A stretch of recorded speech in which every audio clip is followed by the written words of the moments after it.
The Zamboanga City Mobile Force Company, headed by Police Lieutenant Colonel Joseph L. Ortega, officer in charge, conducted a gift-giving activity dubbed as Pasko Ko, Alay Ko Sayo last December 24, 2020, as the holiday season is a celebration of love, joy, peace, and sharing to others.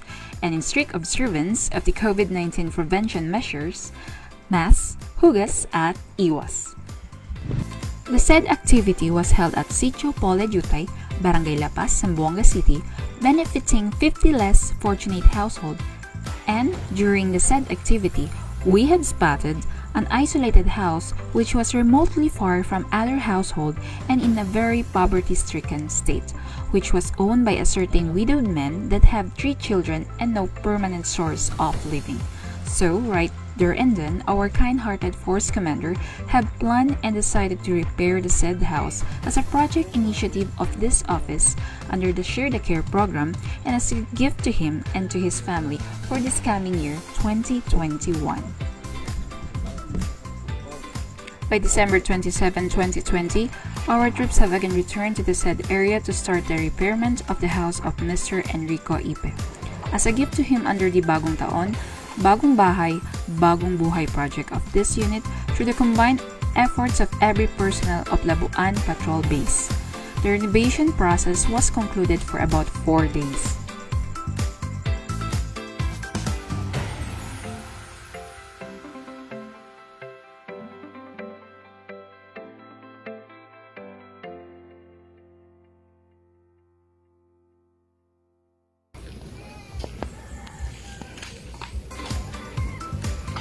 Gracias na ayuda de Panadilit Casa por Sir Ortega. By December 31, 2020, the newly repaired house was successfully turned over to our happy recipient.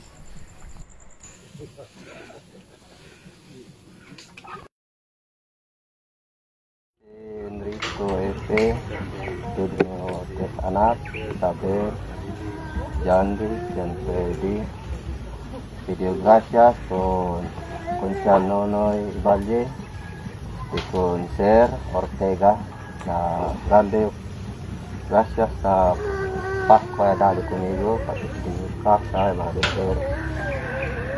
Gracias con ustedes todo de regalo. Assalamualaikum. Por parte con el Barangay Council de La Paz y por parte también del familia de Enrico y deep inside, despite of the crisis pandemic, alegre kami. Al di aton otoridad al police force handle lang always na combat fighting, providing security measures. Taki ahora especialmente in the spirit of Christmas, alegre kami con el cosa de casa con el pobre familia Enrico. In reality, I have known this family in early 2000 at kilometer 28. Then later at Santa Rita at this present pinaresidensya nila. Very less fortunate for three places sa sila transfer. Very less fortunate ang sina de la situation yung witness mga ustedes. So alegre jamon corazon kami na Barangay Council el Barangay La Paz. We are so proud of the police mobile police force.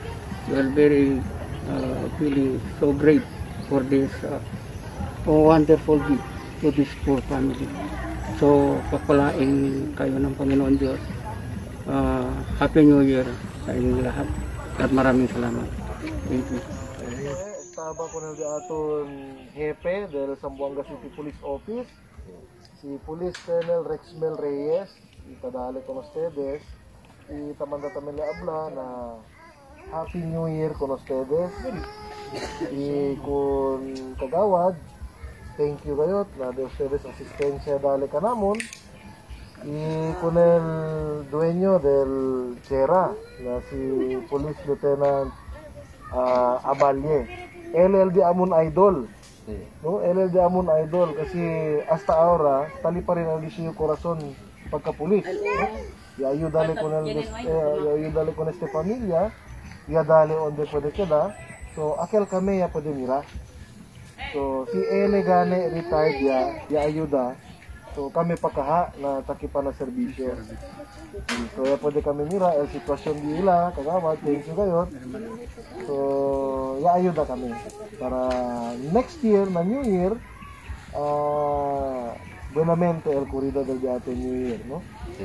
Dapat stay healthy kita, kay tali pa rin el pandemia, no? So, usagat ustedes firme face mask, face shield, lavamano, alcohol, y llamanda kita pone CR con ustedes para tiene ustedes donde puede man CR y nila kita onde pa anda, no? So once again from Zamboanga City Mobile Force, punto na din yung mga gente, kung Captain Ariola, el dinyo XO, el ator mga personaje de patrol base na Labuan. Kere kami habla con ustedes Happy New Year y trabaho kita bonamente, mga bata, estudya, y stay healthy para pwede kita man iwas con el COVID-19. So, gracias con ustedes y belated Merry Christmas and Happy New Year. Happy New Year.